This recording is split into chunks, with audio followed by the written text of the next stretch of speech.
Jean-Pierre Dubois sortit de sa Mercedes noire brillante, ses chaussures italiennes coûteuses, craquant sur le gravier de l'allée d'Antoine Moreau.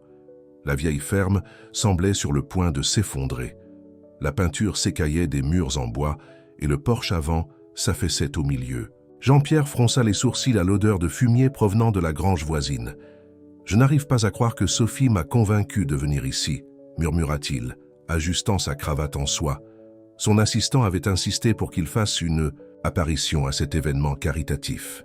Quelque chose au sujet de montrer que l'entreprise se souciait des agriculteurs locaux. Jean-Pierre pensait que c'était une perte de temps. Antoine Moreau sortit pour l'accueillir, essuyant ses mains calleuses sur son jean usé. Sa chemise à carreaux avait des rustines au coude, et ses bottes de travail étaient couvertes de boue. Il sourit chaleureusement, lui tendant la main. « Bienvenue chez moi, monsieur Dubois. Ce n'est pas grand-chose, mais c'est un travail honnête que nous faisons ici. » Jean-Pierre toucha à peine la main d'Antoine, sortant rapidement son mouchoir pour s'essuyer la sienne par la suite. « Oui, eh bien, terminons-en. J'ai un dîner de réunion au golfe de Saint-Non-la-Bretèche dans 2 heures. À l'intérieur, la maison était propre mais miteuse. Les meubles semblaient provenir d'une friperie, et le sol en linoléum était fissuré à certains endroits. Isabelle, la femme d'Antoine, une femme rondelette aux cheveux gris attachés en chignon, remuait une casserole sur la vieille cuisinière. « Le dîner est presque prêt, » dit-elle joyeusement. « J'espère que vous aimez la soupe de légumes. Les légumes sont frais de notre jardin. » Jean-Pierre s'assit raide à la table de cuisine rayée. « Je dîne habituellement dans des restaurants étoilés Michelin. » Isabelle servit la soupe dans des bols dépareillés, ajoutant du pain maison sur le côté. Jean-Pierre regarda le repas simple, sa lèvre se recourbant de dégoût. « C'est ce que vous appelez un dîner ? Un bol d'eau avec quelques légumes qui flottent dedans ?» Il repoussa le bol. « Pas étonnant que vous viviez comme ça. Vous n'avez rien et vous ne serez jamais rien. » Le visage d'Isabelle s'affaissa et l'expression douce d'Antoine se durcit légèrement. Mais au lieu de se mettre en colère, il baissa simplement la tête et dit la grâce, remerciant Dieu pour leur nourriture et leur invité. « Monsieur Dubois, » dit Antoine doucement, « la richesse ne se résume pas seulement à l'argent. Nous n'avons peut-être pas de choses extravagantes, mais nous avons la paix dans nos cœurs et l'amour dans notre maison. » Jean-Pierre rit froidement. « La paix et l'amour ne paient pas les factures, ni n'achètent le succès. Regardez cet endroit. Et il tombe en ruine. Votre équipement est antique. Vous survivez à peine. »« Nous nous débrouillons, » répondit Antoine, « et nous aidons nos voisins lorsqu'ils en ont besoin. Cela vaut quelque chose. Cela ne vaut rien dans le monde réel. » Railla Jean-Pierre se levant. « J'en ai assez vu. Sophie peut marquer cette visite caritative comme terminée. Bien que je ne sache pas pourquoi nous perdons notre temps sur des causes perdues, comme cette ferme. » Alors que Jean-Pierre se dirigeait vers la porte, il entendit Isabelle chuchoter à Antoine « Il apprendra un jour, chérie. Dieu a une façon d'apprendre aux gens ce qui compte vraiment. » Jean-Pierre quitta la ferme en voiture, sa voiture de luxe soulevant de la poussière sur le chemin de terre. Dans son rétroviseur, il vit Antoine et Isabelle debout sur leur porche, continuant de faire leurs adieux, malgré sa grossièreté. Le lendemain matin, Jean-Pierre était assis dans son bureau luxueux au dernier étage de l'immeuble Dubois, signant des documents pour sa dernière acquisition. Il venait de racheter une autre petite exploitation agricole, prévoyant de la transformer en complexe industriel. Sa secrétaire sonna à l'interphone. « Monsieur, vous devriez peut-être allumer les informations. » Jean-Pierre alluma le téléviseur géant monté au mur de son bureau. France 2 Région diffusait un reportage en direct d'un endroit familier, la ferme d'Antoine Moreau. « Information de dernière minute », annonça le journaliste avec enthousiasme. L'agriculteur local Antoine Moreau a fait une découverte extraordinaire dans son poulailler ce matin, ce qui semble être un œuf en or. Massif, d'environ la taille d'un œuf d'autruche, a été trouvé parmi ses œufs de poule. Ordinaire. La caméra montrait Antoine tenant un énorme œuf brillant. Des experts étaient déjà sur place, confirmant qu'il était en or pur. La tasse à café de Jean-Pierre lui glissa des doigts, se brisant sur son sol en marbre d'importation. Les premières estimations suggèrent que l'œuf pourrait valoir plus de 50 millions de dollars, poursuivit le journaliste. Monsieur Moreau, quels sont vos projets pour cette incroyable découverte? Le visage buriné d'Antoine apparut à l'écran. toujours vêtu de la même chemise rapiécée que la veille. Eh bien, la première chose que nous allons faire est d'aider nos voisins. Les Martin ont besoin d'un nouveau tracteur et les enfants Lefebvre ont besoin d'argent pour les études. Après ça, nous verrons de quoi d'autre notre communauté a besoin. Jean-Pierre regarda la télévision avec incrédulité. L'homme qu'il avait qualifié d'inutile hier valait maintenant plus que lui. Le simple agriculteur qui l'avait rabaissé parlait de donner des millions comme si de rien n'était. Il prit ses clés et courut vers sa voiture. Le trajet jusqu'à la ferme sembla plus court cette fois-ci, son esprit bouillonnant de possibilités. Peut-être pourrait-il convaincre Antoine d'investir dans son entreprise. Peut-être pourrait-il conclure un accord. Quand il arriva, la ferme était envahie par les camions de télévision et les curieux. Jean-Pierre se frayait un chemin à travers la foule, affichant son sourire le plus charmant. « Antoine, mon bon ami Antoine !» s'écria-t-il. Antoine se retourna vers les journalistes, le même sourire doux sur le visage. « Monsieur Dubois, de retour sitôt ?» Le charme habituel de Jean-Pierre vacilla face au calme d'Antoine. « Je pensais que nous pourrions peut-être discuter de quelques possibilités d'investissement. Avec votre nouvelle richesse, en fait, interrompit doucement Antoine, Isabelle vient de faire un nouveau pot de soupe de légumes. Aimeriez-vous nous rejoindre pour le déjeuner? Le même repas que vous avez refusé hier. » Le visage de Jean-Pierre rougit, tandis que plusieurs journalistes tournaient leurs caméras vers lui. Antoine n'était pas méchant. Son invitation semblait sincèrement gentille. Cela a rendu les choses pires d'une certaine manière. « Oui, merci », réussit à dire Jean-Pierre. Dans la cuisine, loin des caméras, Isabelle servit la même soupe simple dans les mêmes bols dépareillés. Cette fois, Jean-Pierre mangea chaque bouchée. « Vous savez, » dit Antoine, alors qu'ils terminaient leur repas, « cet œuf d'or est une bénédiction, mais ce n'est pas ce qui nous rend riches. Hier, nous avions tout ce qui importait. Assez de nourriture à partager, une maison remplie d'amour et la joie d'aider les autres. Aujourd'hui, nous avons simplement plus de ressources pour partager ces bénédictions. » Jean-Pierre regarda son bol de soupe vide, voyant son propre reflet dans le bouillon. Pour la première fois depuis des années, il se sentit vraiment pauvre. La nouvelle de l'œuf d'or d'Antoine se répandit comme une traînée de poudre dans la petite ville de Saint-Rémy-de-Provence. Chaque matin, de plus en plus de journalistes campaient devant le portail de la ferme, espérant obtenir une interview.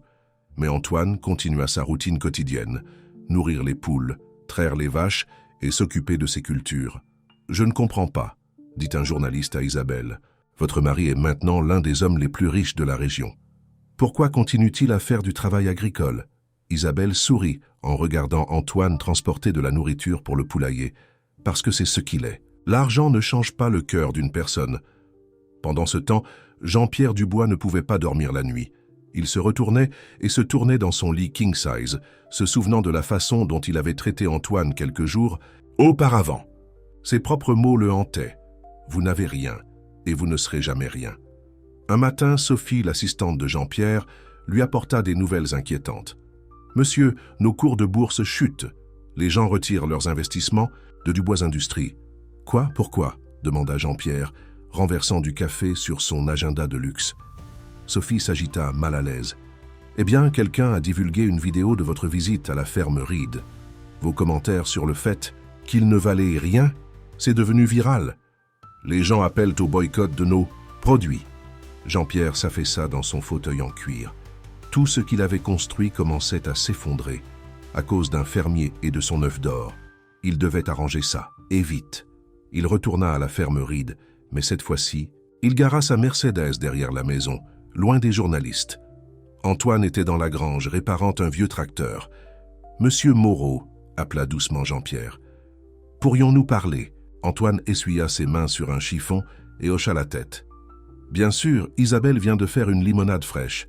Rejoignez-moi sur le porche. » Ils s'assirent dans des chaises à bascule grinçantes, sirotant de la limonade dans des bocaux. Jean-Pierre remarqua à quel point c'était paisible, loin du bruit de la ville et de la pression de son bureau. « Je suis venu m'excuser, » dit Jean-Pierre, les mots lui semblant étranges dans la bouche. « Je me suis trompé à votre sujet, à propos de tout. » Antoine se balançait tranquillement pendant un moment. « Vous savez, monsieur Dubois, lorsque j'ai trouvé cet œuf, ma première pensée n'était pas de savoir ce que je pourrais acheter. C'était de savoir qui je pouvais aider. Je ne comprends pas ça, admit Jean-Pierre. Toute ma vie, je n'ai pensé qu'à obtenir plus pour moi-même. Et cela vous a-t-il rendu heureux? La question frappa Jean-Pierre comme un coup de poing dans l'estomac. Il regarda sa montre de luxe, son costume de créateur, pensa à son manoir, vide et à son mariage sans amour avec une femme de la haute société qui était toujours absente dans un spa. « Non, chuchota-t-il. Non, ça ne l'a pas fait. » À ce moment-là, Isabelle sortit avec une tarte qu'elle venait de cuire. L'odeur des pommes et de la cannelle emplit l'air. « Voulez-vous une part, monsieur Dubois ?» Jean-Pierre commença à refuser. Automatiquement, son entraîneur personnel l'avait mis à un régime strict, mais ensuite il regarda la tarte chaude et le visage aimable d'Isabelle. « Oui, s'il vous plaît. Et appelez-moi Jean-Pierre. » Pendant qu'il mangeait, Antoine lui raconta ses projets pour l'argent.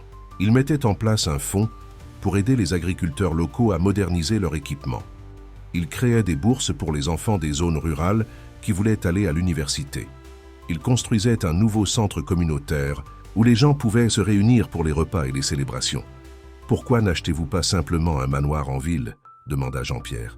« Vous pourriez vivre comme un roi. » Antoine rit. « Je vis déjà comme un roi. J'ai un travail qui compte, une femme que j'aime et des voisins qui se soucient les uns des autres.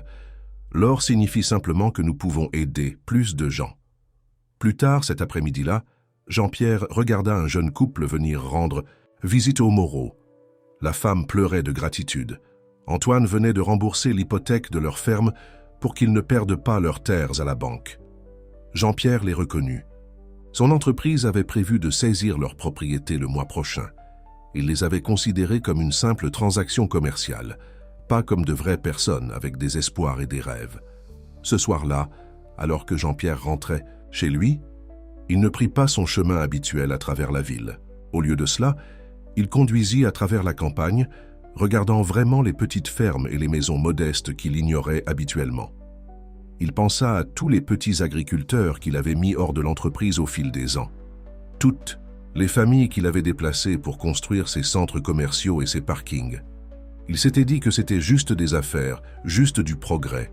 Mais maintenant, il voyait les choses différemment. Quand il est arrivé chez lui, il est allé directement à son bureau à domicile. Il est resté éveillé toute la nuit, passant en revue les dossiers de son entreprise. Le matin, il a convoqué une réunion extraordinaire du conseil d'administration. « Mesdames et messieurs, » annonça-t-il à ses membres du conseil choqués, « nous allons faire des changements, de grands changements. » La première chose qu'il fit fut d'annuler toutes les saisies immobilières en cours sur les fermes familiales. Ensuite, il a lancé un programme pour aider les petits agriculteurs à refinancer leurs prêts à des taux plus bas. Ses actionnaires étaient furieux. Le cours de bourse a encore chuté. Mais pour la première fois de sa vie, Jean-Pierre ne se souciait pas de l'argent. Il retourna à la ferme d'Antoine le lendemain, cette fois avec une proposition. Pas un accord commercial, mais quelque chose de différent. « Je veux apprendre, » dit-il à Antoine. « Apprenez-moi l'agriculture, la communauté, ce qui compte. Vraiment. » Antoine sourit et lui tendit une paire de bottes de travail. « La première leçon commence demain au lever du soleil. J'espère que vous n'aurez pas peur de vous salir les mains. » Ce soir-là, Jean-Pierre Dubois, l'homme qui possédait autrefois 3 Rolls-Royce, est allé acheter sa première salopette. Et d'une certaine manière, dépenser 20 € au magasin d'alimentation agricole locale lui semblait plus satisfaisant que n'importe quel accord d'1 million de dollars qu'il avait jamais conclu. Victoria, la femme de Jean-Pierre, n'en croyait pas à ses yeux lorsqu'elle est revenue de sa cure thermale d'1 mois en Suisse. Son mari portait des bottes boueuses et un vieux jean, assis au comptoir de leur cuisine chic en train de manger un sandwich maison. « Avez-vous perdu la tête ?» cria-t-elle, laissant tomber son sac à main de créateur. « Les journaux disent que vous êtes devenu fou. Vous donnez notre argent aux agriculteurs. » Jean-Pierre regarda sa femme calmement. « Je fais ce qui est juste, Victoria, pour la première fois de ma vie. »« Juste ?» Elle rit amèrement. « Qu'est-ce qui est juste dans la destruction de tout ce que nous avons construit? Mes amis ne veulent même plus me parler. Ils pensent que vous avez rejoint une sorte de secte agricole. » Avant que Jean-Pierre ne puisse répondre, son téléphone sonna. C'était Antoine Moreau. « Jean-Pierre, vous devez venir à la ferme immédiatement, » dit Antoine, sa voix sérieuse. Quelque chose s'est passé. Lorsque Jean-Pierre arriva à la ferme Moreau, il trouva des voitures de police partout. L'œuf d'or avait été volé. Isabelle pleurait dans la cuisine tandis qu'Antoine parlait à la police. « C'est arrivé pendant la nuit », expliqua Antoine. « Quelqu'un a cambriolé le coffre-fort dans la grange où nous le gardions. » Jean-Pierre remarqua quelque chose d'étrange tout de suite. « Le coffre-fort dans la grange? Pourquoi auriez-vous gardé quelque chose d'aussi précieux là-bas? Nous allions le déplacer à la banque demain, » dit Isabelle en s'essuyant les yeux. « Nous en avions juste besoin une journée de plus, car le photographe du journal local devait prendre des photos pour l'article sur notre fonds communautaire. » Le policier hocha la tête. On dirait que quelqu'un savait exactement quand frapper. Ce n'était pas un vol aléatoire. Jean-Pierre eut le cœur malade lorsqu'une pensée le frappa. Victoria avait posé beaucoup de questions sur l'œuf hier soir, sur l'endroit où il était gardé, sur le système de sécurité des Moreau. Il sortit son téléphone et vérifia leur compte bancaire. Son cœur s'affaissa. Victoria avait retiré 5 millions de dollars tôt ce matin. « Je crois savoir qui a fait ça », dit Jean-Pierre doucement. Il raconta à la police les questions de Victoria et le retrait d'argent. Ils lancèrent immédiatement une alerte pour elle. Antoine posa une main sur l'épaule de Jean-Pierre. « Je suis désolé. Cela doit être difficile pour vous. » Jean-Pierre hocha la tête. « Ne vous excusez pas. C'est moi qui suis désolé. Le Jean-Pierre d'avant aurait fait exactement ce que Chloé a fait. J'aurais probablement mieux planifié les choses. » À ce moment-là, Sophie, l'assistante de Jean-Pierre, se précipita dans la cuisine. « Monsieur Dubois, il faut que vous voyiez ça. » Elle brandissait sa tablette. À l'écran, une vidéo de Chloé, filmée manifestement plus tôt dans la matinée. Elle se tenait devant un avion privé, l'œuf d'or visible dans un écrin à côté d'elle. « Bonjour chérie », dit-elle à la caméra avec un sourire glacial. « Au moment où vous verrez ceci, je serai dans un pays sans traité d'extradition. Considérez ceci comme mon arrangement de divorce. » Elle rit. « Oh, et j'ai aussi transféré tout l'argent de nos comptes joints. Vous voulez vivre comme un fermier? Maintenant vous le pouvez. » La police a retracé l'avion jusqu'à un petit aérodrome privé. Mais ils étaient trop tard. Chloé avait disparu, ainsi que l'œuf et des millions de dollars. Jean-Pierre s'assit lourdement sur une chaise de la cuisine des Moreau. « J'ai tout perdu. L'argent, ma femme, probablement mon entreprise une fois que cela sera rendu public. » Mais Antoine et Isabelle ne semblaient pas contrariés par l'œuf. Au contraire, ils s'inquiétaient pour lui. « L'argent va et vient, » dit Antoine. « Mais vous n'avez pas tout perdu, vous avez trouvé quelque chose de bien plus précieux. Vous avez retrouvé votre conscience. » Isabelle lui apporta une tasse de café chaud et une tranche de pain frais. « Vous faites partie de la famille maintenant, » dit-elle simplement. « Et la famille reste unie. » Jean-Pierre regarda autour de lui cette humble cuisine, ces gens qui avaient tout le droit de le haïr pour avoir apporté ces problèmes dans leur vie. Au lieu de cela, il le réconfortait. « Mais qu'en est-il de tous vos projets ?» demanda-t-il. « Le centre communautaire, les bourses, l'aide aux autres agriculteurs ?» Antoine sourit. « Dieu pourvoit. Peut-être pas toujours de la manière à laquelle nous nous attendons, mais il pourvoit. » À ce moment-là, ils entendirent des cris enthousiastes venant du poulailler. Un ouvrier agricole accourut, les yeux grands ouverts. « Monsieur Moreau, Madame Moreau, il faut que vous veniez voir ça. » Ils se précipitèrent tous vers le poulailler. Là, dans l'un des nids, se trouvait un autre œuf d'or. Le policier regarda avec étonnement. « Je suis damné. » Antoine ramassa l'œuf, avec précaution. « Eh bien, regardez un peu ça. » Isabelle se mit à rire à travers ses larmes. « Vous voyez, Dieu pourvoit. » Jean-Pierre regarda le nouvel œuf, puis les Moreau, puis de nouveau l'œuf. « Je ne comprends pas. Comment est-ce possible ?» Antoine haussa les épaules. « Certains mystères ne sont pas faits pour être compris. Ils sont simplement faits pour être appréciés. » La nouvelle du second œuf s'est répandue rapidement. Le vol de Chloé était toujours un scandale, mais il a été éclipsé par ce que les gens ont commencé à appeler le miracle de la ferme Moreau. Ce soir-là, alors qu'ils étaient tous assis sur le porche à regarder le coucher du soleil, Jean-Pierre réalisa quelque chose. Il avait passé toute sa vie à courir après la richesse, pensant que cela le rendrait heureux. Maintenant, il avait perdu tout son argent, sa femme l'avait trahi, et sa réputation était en lambeaux.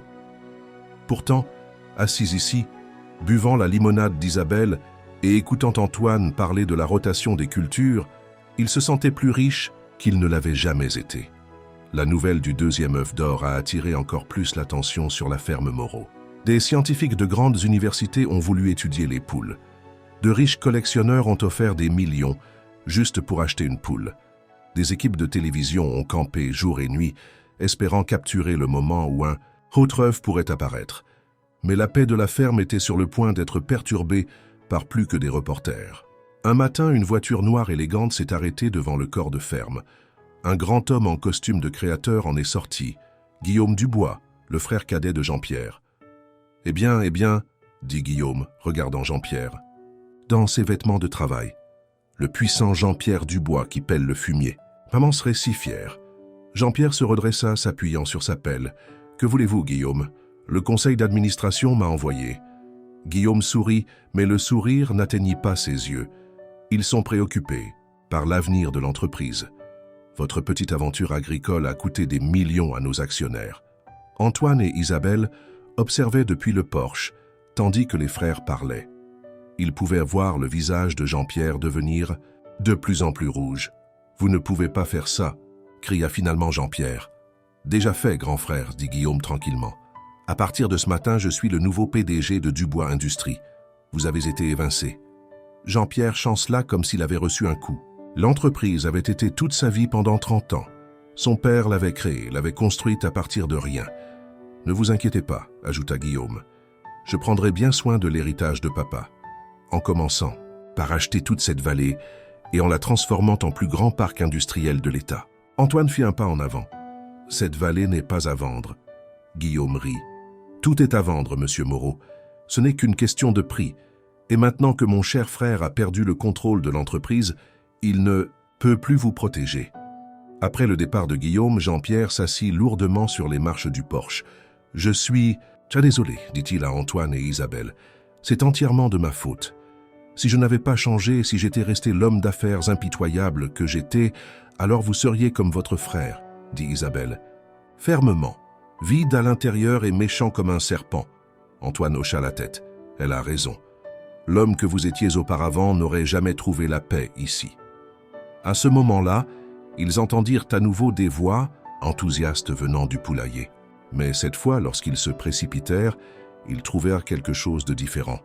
Au lieu d'un œuf d'or, il y avait un œuf d'argent, brillant comme la lumière de la lune. « Je n'ai jamais rien vu de tel, » dit la vétérinaire, locale lorsqu'elle est venue l'examiner. « D'abord de l'or, maintenant de l'argent. Ces œufs défient toute explication scientifique. La nouvelle de l'œuf d'argent s'est répandue rapidement. Cet après-midi-là, un célèbre bijoutier de New York est arrivé pour examiner les 2 œufs. Les œufs d'or sont en or pur, confirma-t-il, et celui-ci en argent, c'est du platine en fait, encore plus précieux que l'or. » Guillaume a également entendu la nouvelle. Ce soir-là, il est revenu à la ferme. « Mon offre est toujours valable, dit-il, mais maintenant c'est le double. Nommez votre prix, monsieur Moreau. Tout le monde en a un. » Antoine regarda sa femme, puis Jean-Pierre, puis de nouveau Guillaume. « Vous avez raison, tout le monde a un prix. » Guillaume sourit triomphalement. « Mais le mien n'est pas l'argent, » continua Antoine. « Mon prix est de savoir que j'ai bien agi envers mes voisins, savoir que j'ai aidé les gens au lieu de les blesser. Pouvez-vous payer ce prix, monsieur Dubois ?» Le sourire de Guillaume disparut. « Vous faites une grosse erreur, je vais vous enterrer sous les procès. Je vais barrer votre approvisionnement en eau. Je vais vous rendre la vie si difficile que vous supplierez de vendre. » Jean-Pierre fit un pas en avant, se tenant épaule contre épaule avec Antoine. « Non, vous ne le ferez pas, Guillaume. Parce que si vous essayez, je dirai à tout le monde ce qui est vraiment arrivé au testament original de papa, celui qui a disparu la veille de sa mort. » Le visage de Guillaume devint blanc. « Vous ne pouvez rien prouver. »« Peut-être pas, acquiesça Jean-Pierre, mais les gens parleront, des questions seront posées. Êtes-vous prêt pour ce genre d'attention ?» Après le départ de Guillaume, Antoine se tourna vers Jean-Pierre. « Qu'est-ce que c'était? Que cette histoire du testament de votre père ?» Jean-Pierre soupira. « Quelque chose que j'aurais dû régler il y a des années. Guillaume a modifié le testament de papa pour obtenir plus de contrôle sur l'entreprise. Je le savais, mais je n'ai jamais rien dit parce que j'étais aussi gourmand que lui à l'époque. Ce soir-là, alors qu'ils étaient assis autour de la table de la cuisine des Moreau en mangeant le poulet en cocotte d'Isabelle, ils ont essayé de trouver ce qu'ils devaient faire ensuite. Guillaume n'abandonnera pas facilement. Averti Jean-Pierre, il trouvera d'autres moyens de nous faire pression. Alors nous les affronterons ensemble, dit Antoine. Toute la communauté le fera. » Comme pour prouver son point de vue, des camionnettes ont commencé à arriver à la ferme. La nouvelle des menaces de Guillaume s'était répandue. Des agriculteurs de toute la vallée sont venus pour montrer leur soutien. Jean-Claude Bernard a apporté ses célèbres tartes aux pommes. La famille Martinez est venue avec des tacos. Les Anderson ont apporté du pain frais. Bientôt, la cuisine était pleine de nourriture et d'amis. « Vous voyez, dit Isabelle à Jean-Pierre, c'est la vraie richesse. Vous ne pouvez pas acheter ça. » Jean-Pierre regarda tous les visages, des visages burinés par le temps, des visages honnêtes de gens qui travaillaient la terre, des gens qu'il aurait autrefois considérés comme étant en dessous de lui. Maintenant, il voyait leur vraie valeur.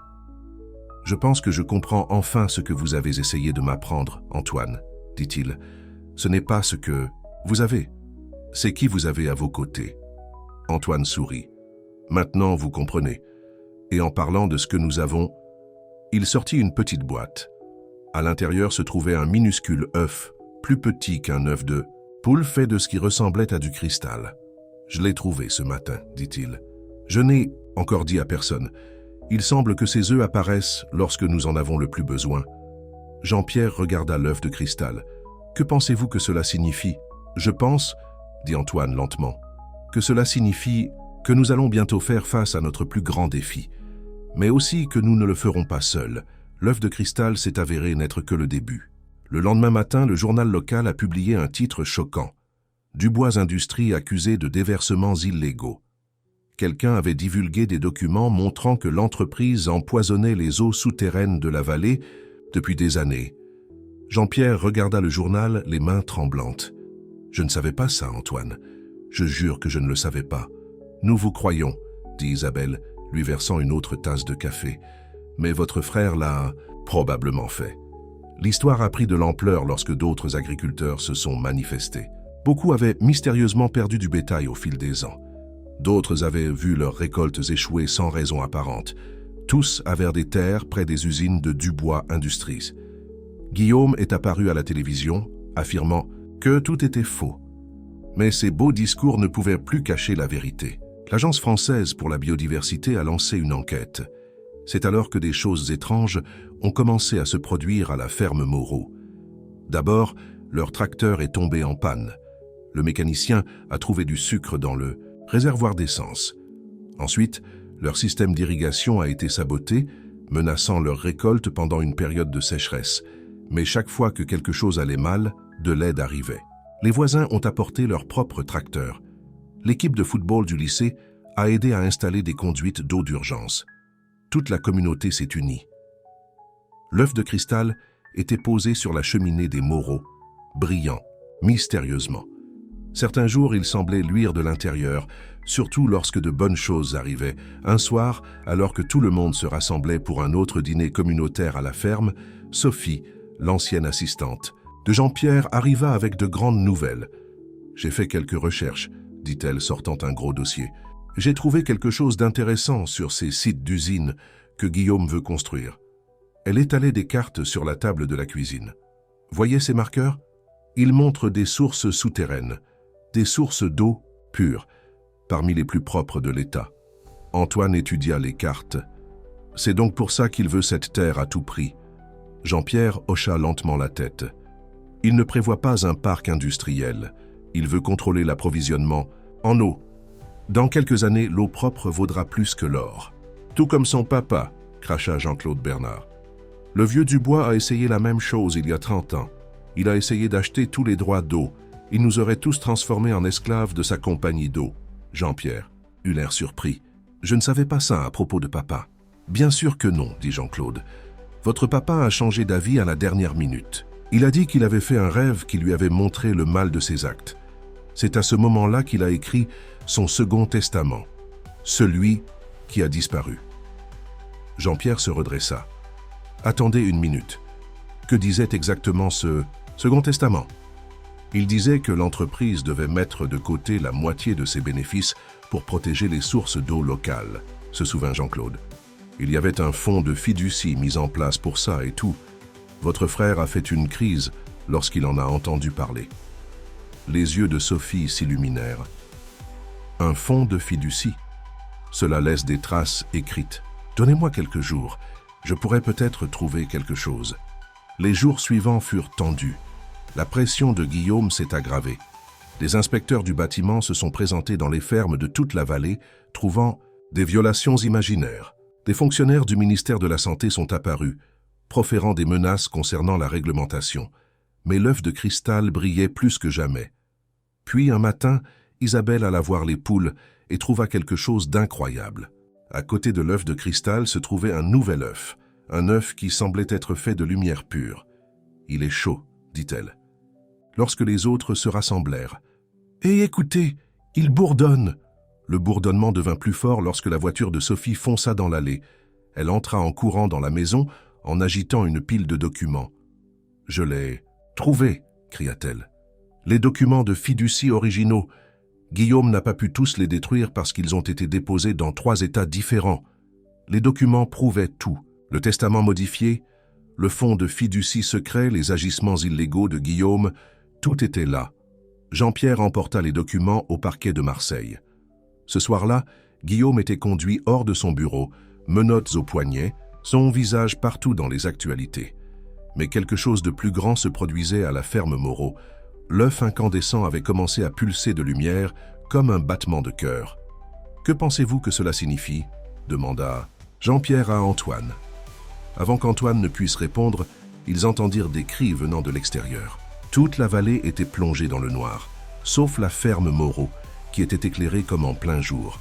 Les gens ont commencé à se rassembler, attirés par l'étrange lumière. Ils ont regardé avec étonnement la lueur de l'œuf se répandre, coulant comme de l'eau à travers le sol. Le lendemain matin, tous les puits contaminés de la vallée étaient de nouveau propres. Le sol empoisonné a été restauré. Même les animaux malades se sont rétablis. Les gros titres ont appelé cela le miracle de la vallée. Les scientifiques n'ont pas pu l'expliquer, mais les agriculteurs ont compris. C'est simple, dit Antoine aux journalistes qui se sont précipités à la ferme. Lorsque les gens se rassemblent avec l'amour dans le cœur, de vrais miracles peuvent se produire. Jean-Pierre se tenait à côté de son ami, n'étant plus l'homme d'affaires impitoyable, mais un homme changé. Le vrai miracle, dit-il, est d'apprendre ce qui compte vraiment. Et ce n'est pas l'argent ou le pouvoir. C'est la communauté. C'est prendre soin les uns des autres et de la terre. Isabelle prit les 2 hommes dans ses bras. Et la famille, ajouta-t-elle. Celle avec laquelle vous êtes nés et celle que vous trouvez en chemin. Des photos de leur famille agricole grandissante. Parfois, les visiteurs juraient pouvoir encore les entendre fredonner. Un son doux et paisible, comme la terre elle-même qui chante. L'arrestation de Guillaume Dubois a fait les gros titres de l'actualité nationale. Des reporters ont campé devant la ferme Moreau, espérant obtenir des interviews sur les œufs miraculeux et la vallée restaurée. Mais une surprise encore plus grande attendait tout le monde. Chloé, l'ex-femme de Jean-Pierre, est revenue en ville. Elle est entrée dans la cuisine de la ferme un matin, ne ressemblant en rien à la mondaine glamour qui avait volé le premier. Œuf d'or. Ses vêtements de créateur étaient froissés et son maquillage parfait avait disparu. « Je suis venue rendre ceci », dit-elle doucement, posant l'œuf d'or original sur la table de la cuisine. Et pour me dénoncer, tout le monde la regarda avec stupéfaction. Isabelle fut la première à parler. « Voulez-vous un café ?» demanda-t-elle, sortant déjà une tasse. C'était la façon d'Isabelle, traiter tout le monde avec gentillesse, même ceux qui lui avaient fait du tort. Chloé éclata en sanglots. « Je ne comprends pas. Pourquoi êtes-vous gentil avec moi? Je vous ai volé. J'ai essayé de tout ruiner. » Antoine lui tira une chaise. « Asseyez-vous et dites-nous ce qui s'est passé. » À travers ses larmes, Chloé leur raconta son histoire. Elle s'était enfuie sur une île privée avec l'œuf et l'argent volés. Mais quelque chose d'étrange a commencé à se produire. « Tout ce que j'ai acheté avec cet argent s'est transformé en poussière, » dit-elle. Les bijoux, les vêtements, même la nourriture est devenue mauvaise instantanément. C'était comme si l'œuf maudissait tout ce qu'il touchait. Jean-Pierre écoutait en silence. L'homme qu'il était autrefois aurait aimé voir Chloé humiliée. Mais maintenant, il ne ressentait que de la tristesse pour elle. « Je ne pouvais pas dormir, » continua Chloé. « Chaque nuit, je rêvais de cette ferme, de la gentillesse que j'ai ressentie ici, même lorsque je complotais pour vous voler. L'œuf a commencé à briller de plus en plus fort, comme s'il était en colère contre moi. » Elle regarda autour de la simple cuisine. « J'ai finalement compris ce que Jean-Pierre avait trouvé ici, quelque chose de réel, quelque chose que l'argent ne peut pas acheter. Antoine prit l'œuf d'or.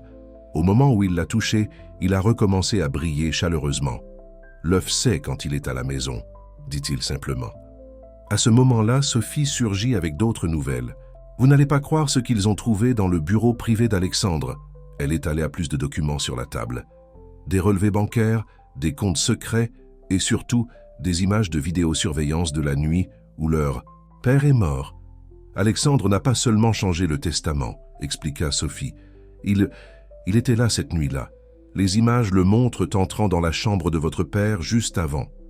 Jean-Pierre se prit la tête dans les mains. « Est-ce que tu dis que mon frère a assassiné notre père? La police est venue pour prendre la déclaration de Chloé concernant le vol de l'œuf. Elle est allée volontairement, prête à faire face aux conséquences de ses actes. Mais avant de partir, elle avait une autre confession à faire. « Jean-Pierre, dit-elle doucement, il y a quelque chose d'autre que vous devez savoir. Quelque chose au sujet de votre frère et de la mort de votre père. Je le savais. C'est ainsi qu'Alexandre m'a convaincu de l'aider à essayer de prendre le contrôle de la ferme. Il m'a fait chanter parce que je gardais son secret. La vérité a durement frappé la communauté. Alexandre n'avait pas seulement empoisonné l'eau de la vallée. Il avait empoisonné sa propre famille avec la cupidité et le meurtre. Ce soir-là, personne n'avait envie de dîner. Même la célèbre tarte aux pommes d'Isabelle est restée intacte. Mais alors qu'ils étaient assis dans un silence triste, quelque chose d'incroyable s'est produit. Les 3 œufs, l'œuf d'or, l'œuf de cristal et l'œuf brillant ont commencé à fredonner en harmonie. Leur lumière a rempli la cuisine, chaude et réconfortante comme les câlins d'une mère.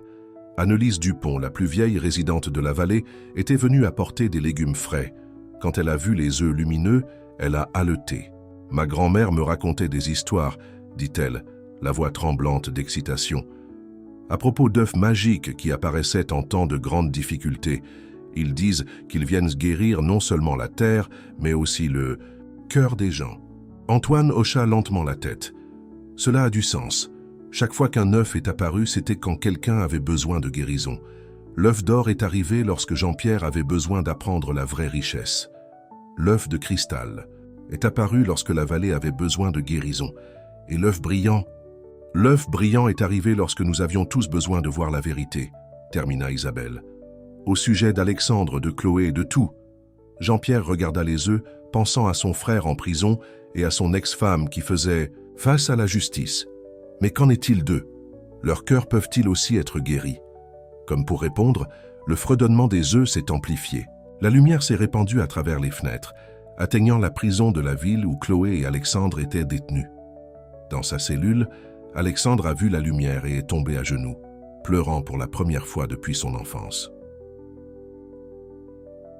Dans sa cellule, Chloé a ressenti une chaleur qu'elle n'avait jamais connue auparavant, comme si son cœur dégivrait après avoir été congelé pendant des années. De retour à la ferme, Antoine mit son bras autour des épaules de Jean-Pierre. « Tout le monde mérite une chance de changer, tu nous l'as appris. » Jean-Pierre regarda son ami avec surprise. « Moi? Tu étais tout aussi perdu qu'eux, » lui rappela Isabelle. « Mais tu as retrouvé ton chemin vers ce qui compte. Peut-être qu'ils le peuvent aussi. » Les œufs sont fredonnés en signe d'accord, leur lumière touchant tout le monde, dans la vallée comme une bénédiction. Dehors, les premières étoiles apparaissaient dans le ciel qui s'assombrissait. Des lucioles dansaient dans le jardin, leur lumière scintillant en harmonie avec la lueur des œufs. « Demain, dit Antoine, nous commencerons à guérir les cœurs qui en ont le plus besoin. » Personne ne savait exactement ce que cela signifierait. Mais avec les œufs magiques qui brillaient sur la cheminée et l'amour qui remplissait la cuisine de la ferme, tout semblait possible. Le lendemain matin, Antoine et Isabelle se sont réveillés pour trouver leur cour pleine de monde. La nouvelle de la lumière guérisseuse des œufs s'était répandue, et les gens étaient revenus de partout, espérant des miracles pour eux-mêmes.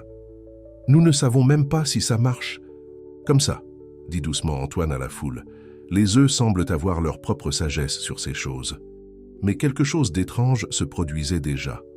Alors que les gens se rassemblaient à la ferme, partageant leurs histoires et leurs difficultés, la lueur des œufs s'est intensifiée. Une jeune femme nommée Lisa s'est avancée. Elle n'avait pas parlé à sa mère depuis 10 ans à cause d'une dispute familiale dont aucun d'eux ne se souvenait clairement. « Hier soir, dit Lisa, J'ai vu cette lumière de ma fenêtre. Et soudain, toute la colère a simplement fondu. J'ai appelé maman pour la première fois depuis 10 ans. Sa mère est sortie de la foule et elles se sont embrassées, toutes deux en larmes. L'œuf d'or a pulsé d'une lumière chaude. Jean-Pierre a observé tout cela depuis le porche, pensant à sa propre famille brisée. Chloé était toujours en prison attendant son procès. Alexandre faisait face à des accusations beaucoup plus graves pour la mort de leur père. « Peut-être que je devrais leur rendre visite », dit-il à Isabelle. Isabelle lui serra la main. Les œufs semblent le penser. Lorsque Jean-Pierre est allé à la prison, il a trouvé Chloé en premier. Elle avait l'air différente, humble, mais en quelque sorte plus réelle qu'elle ne l'avait jamais été dans ses vêtements de créateur et son maquillage parfait. « Je ne pensais pas que tu viendrais, » dit-elle. « Je ne pensais pas non plus que je viendrais, » admit Jean-Pierre. « Mais j'ai appris quelque chose à la ferme Moreau. S'accrocher à la colère ne fait que vous blesser vous-même. » Chloé essuya ses larmes. « Je n'arrête pas de penser à Isabelle. Comment elle m'a offert du café quand je suis venu pour confesser. Elle avait tout le droit de me haïr, mais au lieu de cela, elle m'a montré de la gentillesse. C'est ce qu'ils sont, dit Jean-Pierre, et d'une certaine manière, être autour d'eux vous donne envie d'être meilleur aussi. » Ensuite, Jean-Pierre a rendu visite à Alexandre. Son frère était assis de l'autre côté de la vitre, ayant l'air vieux et fatigué. « Tu viens te moquer ?» demanda amèrement Alexandre. Jean-Pierre secoua la tête. « Non, je suis venu demander pourquoi. Pourquoi as-tu tué papa ?» Le visage d'Alexandre s'est affaissé. Il allait tout ruiner, tous nos plans d'expansion pour rendre l'entreprise plus grande. Il a dit qu'il avait eu une sorte d'éveil spirituel. Il a commencé à parler de la protection de la terre, de notre responsabilité envers la communauté. « On dirait qu'il a appris ce que j'ai appris à la ferme Moreau, » dit Jean-Pierre doucement. « J'étais tellement en colère, » murmura Alexandre. « Je suis allé me disputer avec lui cette nuit-là. Il n'a pas voulu écouter. Je l'ai juste poussé. Je ne voulais pas qu'il se cogne la tête, mais ensuite il était là, allongé, et moi... Pour la première fois, Jean-Pierre a vu son frère clairement. Non pas comme l'homme d'affaires sûr de lui et raffiné, mais comme un homme effrayé et brisé qui avait laissé la cupidité empoisonner son âme. De retour à la ferme, d'autres, personne arrivait. La lumière des œufs s'était répandue plus loin, touchant plus de cœurs, guérissant plus de blessures. De vieux ennemis se sont serrés la main. Des familles éloignées se sont réunies. Même la terre semblait briller d'une nouvelle vie. Isabelle avait installé des tables dans la cour, et tout le monde avait apporté de la nourriture à partager. L'odeur des plats maison emplissait l'air. Poulet frit, pain frais, tartes aux pommes et plus de plats que personne ne pouvait compter. « Voilà à quoi ressemble la communauté », dit Antoine à la foule réunie. Non seulement partager les bons moments, mais aussi s'entraider pendant les moments difficiles. Comme le soleil commençait à se coucher, quelque chose de magique s'est produit. Les 3 œufs ont commencé à flotter dans les airs, leur lumière devenant de plus en plus brillante. Tout le monde a regardé avec émerveillement les œufs se rapprocher, fusionnant leur lumière en un seul faisceau brillant qui s'est élevé dans le ciel. Lorsque la lumière s'est estompée, les œufs s'étaient transformés. À leur place se trouvait un simple bol en céramique, peint avec des scènes de la vie à la ferme et rempli d'une eau claire et scintillante. Annelise Dupont, la plus vieille résidente, haleta. Le bol guérisseur. Les histoires de ma grand-mère mentionnaient cela aussi. Ils disent qu'il apparaît lorsque le travail des feux est terminé, pour nous rappeler que la vraie magie n'est pas dans les œufs d'or ou les lumières mystérieuses. La vraie magie, termina Antoine, est de partager ce que nous avons avec les autres. Jean-Pierre pensa à Chloé et Alexandre dans leur cellule, à son propre voyage, d'homme d'affaires impitoyable à membre de cette communauté agricole. « Le bol n'est pas seulement pour boire, n'est-ce pas ?» demanda-t-il à Antoine. Antoine sourit. « Non, je pense qu'il nous montre notre prochaine étape. Certaines personnes ont besoin de plus qu'un simple moment de lumière magique pour guérir. Elles ont besoin d'une communauté pour les aider à changer. »« Comme moi, dit Jean-Pierre doucement. » Isabelle hocha la tête. « Exactement. Et maintenant, il est peut-être temps d'aider les autres à trouver leur chemin aussi. » Le bol, en céramique, brillait doucement dans le crépuscule qui s'épaississait, son eau reflétant les visages de tous ceux qui étaient rassemblés autour. Dans ses profondeurs, ils pouvaient voir des images. Chloé aidant dans un centre d'accueil pour sans-abri, Alexandre travaillant à restaurer la terre qu'il avait empoisonnée, des gens se réunissant pour reconstruire non seulement des bâtiments, mais aussi des vies. Demain, dit Antoine, nous commencerons à planifier le nouveau centre communautaire, un endroit où chacun peut venir se soigner, apprendre, recommencer. Jean-Pierre regarda ses amis, sa nouvelle famille en réalité, et ressentit une paix profonde. Les œufs avaient fait leur travail. Maintenant, c'était aux gens de poursuivre ce qu'ils avaient à commencer. L'idée du centre communautaire a grandi plus vite que quiconque ne l'attendait. Des gens de toute la vallée sont venus pour aider, chacun apportant ce qu'il pouvait offrir. Jean-Claude. Bernard a fait don d'une partie de son terrain en plein centre-ville. « J'ai gardé cette propriété pendant 40 ans, a-t-il dit. J'ai toujours su qu'elle était destinée à quelque chose de spécial. La famille Martinez a offert ses compétences en construction. Les frères Anderson ont apporté leur expertise en architecture. Même les élèves du lycée se sont impliqués, en concevant des jardins et en planifiant des programmes. Jean-Pierre s'est assis avec Antoine et Isabelle à leur table de cuisine, examinant les plans. « Nous aurons besoin de plus qu'un simple bâtiment, a dit Jean-Pierre. Nous devons aider des gens comme Chloé et Alexandre à retrouver leur chemin. C'est pourquoi nous ajoutons la ferme de réinsertion, a expliqué Isabelle, montrant les dessins. Un endroit où les gens peuvent apprendre à travailler la terre, à faire pousser des choses, à guérir. Le bol en céramique était posé au centre de la table, son eau montrant encore des aperçus d'avenir possible. Aujourd'hui, il montrait des images de gens travaillant ensemble dans les jardins, apprenant de nouvelles compétences, retrouvant l'espoir. Le procès de Chloé a eu lieu en premier. Elle s'est présentée devant le juge, prête à accepter sa punition pour avoir volé l'œuf d'or. Mais quelque chose d'inattendu s'est produit. Antoine et Isabelle sont venus parler en son nom. Elle a rendu ce qu'elle a pris, a dit Antoine, au juge.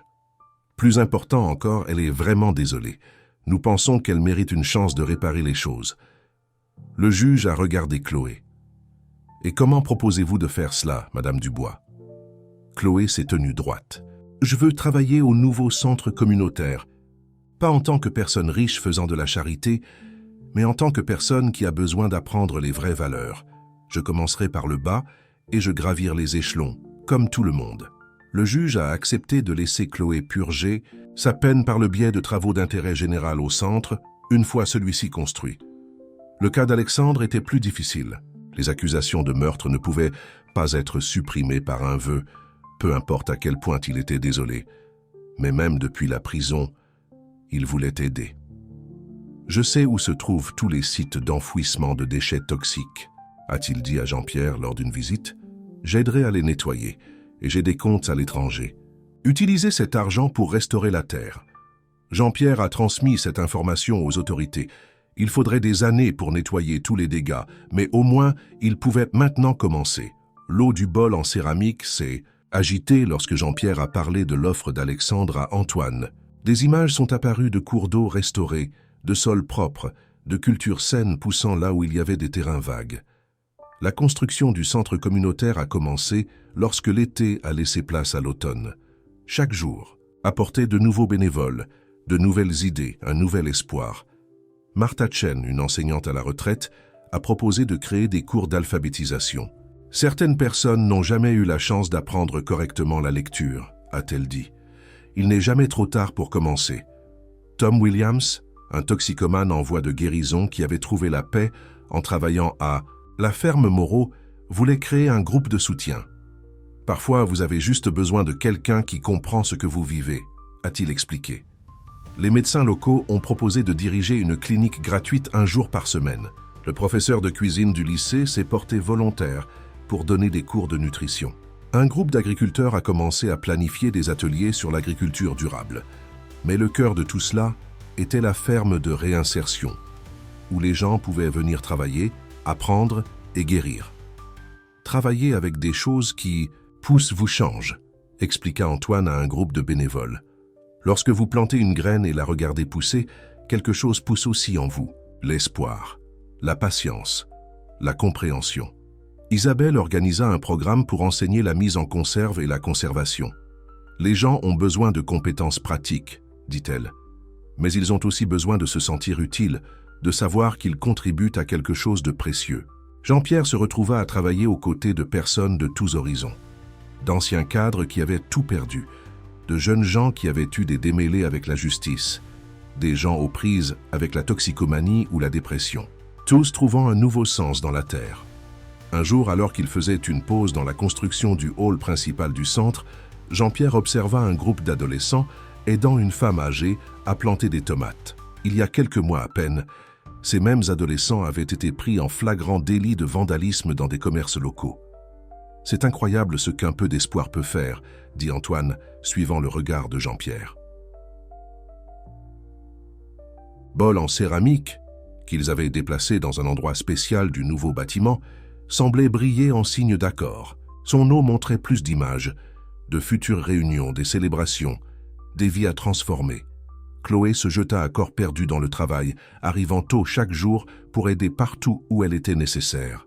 Elle apprit à cuisiner, auprès d'Isabelle, à jardiner auprès d'Antoine, à écouter auprès de tous. « Je ne savais pas qu'il pouvait y avoir autant de satisfaction dans les choses simples », dit-elle à Jean-Pierre un soir, alors qu'il nettoyait après un dîner communautaire. « Tu te souviens comment nous dépensions des milliers d'euros dans des restaurants chics? Mais rien n'avait aussi bon goût que la soupe de légumes ?» dit Isabelle. Même la ville elle-même était en train de changer. Des boutiques vides rouvraient en tant que commerces locaux. Les gens marchaient plus lentement dans les rues, s'arrêtant pour parler à leurs voisins. Des jardins apparaissaient à des endroits inattendus. L'eau du bol en céramique ondulait avec de nouvelles images chaque jour, leur montrant des aperçus de ce qui pouvait être. Mais de plus en plus, la réalité devenait meilleure que toute vision. Le vrai miracle, dit Antoine à tous lors d'une réunion communautaire, n'est pas dans les œufs magiques ou les bols mystérieux. Il est dans les cœurs humains qui s'ouvrent les uns aux autres. Il est dans les mains qui tendent la main pour aider. Il est dans les deuxièmes chances et les nouveaux commencements. Jean-Pierre regarda tous les visages qu'il avait appris à connaître et à aimer. D'anciens ennemis, désormais amis.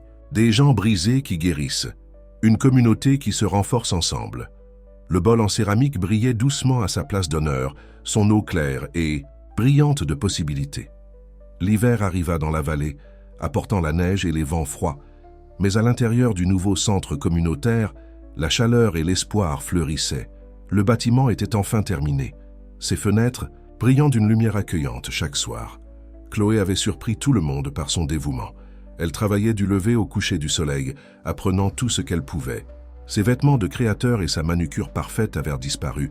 Maintenant, elle portait des vêtements de travail robustes et ne se souciait pas de se salir les mains. « Je n'aurais jamais pensé dire ça », dit-elle à Isabelle, un matin alors qu'elle préparait du pain pour la cuisine communautaire, « mais je suis plus heureuse maintenant que je ne l'ai jamais été quand j'étais riche. » Isabelle sourit en connaissance de cause. « C'est parce que vous êtes riche d'une manière différente maintenant. » La ferme de réinsertion, malgré le mauvais temps hivernal, était toujours active. Des châssis froids protégeaient les légumes d'hiver et la nouvelle serre bourdonnait d'activité. Les gens venaient chaque jour pour travailler, apprendre et guérir. Mais le plus grand changement venait d'une direction inattendue. L'affaire de Guillaume allait enfin être jugée et il avait pris une décision choquante. « Je veux plaider coupable », dit-il à Jean-Pierre lors d'une visite en prison. Pas de marché et pas d'excuses.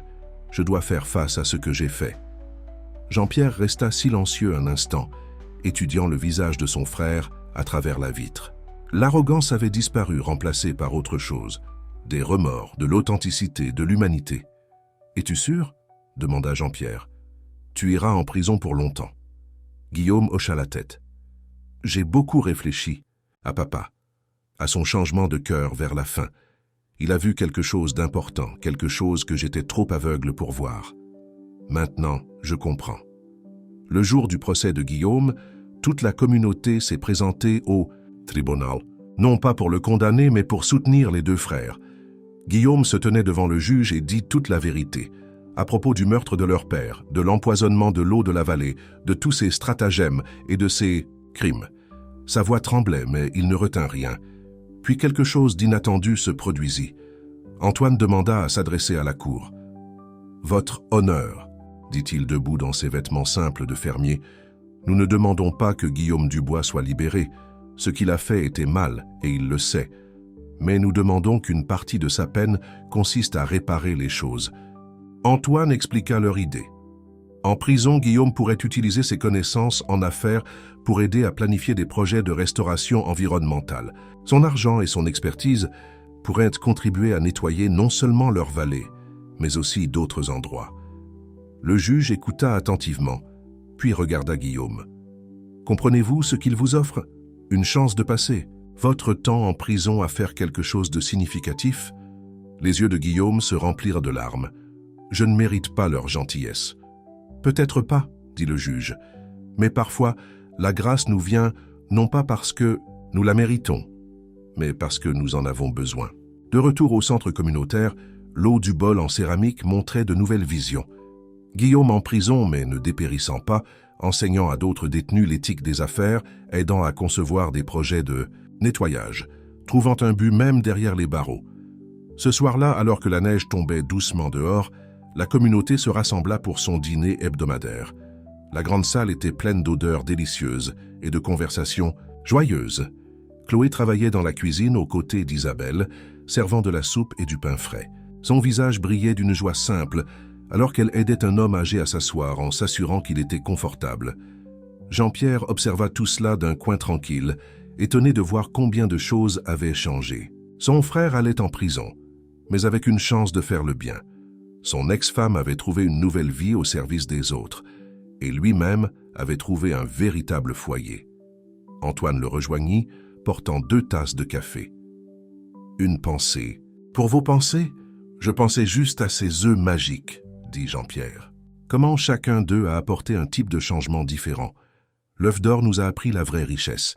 L'œuf de cristal a guéri la terre. L'œuf brillant a révélé la vérité. Et maintenant, le bol nous montre des possibilités, ajouta Antoine. Mais tu sais quoi? Je ne pense pas que nous en ayons plus besoin. Il avait raison. La communauté avait appris à créer sa propre magie. Chaque jour, les gens s'aidaient mutuellement, s'enseignaient mutuellement, se soutenaient mutuellement. Plus tard dans la nuit, alors que les dernières personnes quittaient le centre communautaire, quelque chose d'étrange se produisit. Le bol en céramique commença à pulser de lumière, tout comme les œufs l'avaient fait. Isabelle le remarqua la première. « Regardez !» s'écria-t-elle.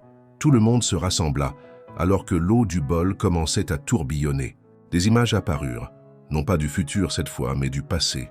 Ils virent l'œuf d'or apparaître dans le poulailler, l'œuf de cristal brillant d'une lumière guérisseuse, l'œuf lumineux révélant des vérités cachées. Puis, ils virent de nouvelles images. Guillaume, dans sa cellule de prison, déjà en train de faire des plans pour aider les autres. Chloé enseignant à une jeune mère comment faire du pain. Jean-Pierre travaillant aux côtés d'agriculteurs qu'il aurait autrefois méprisés.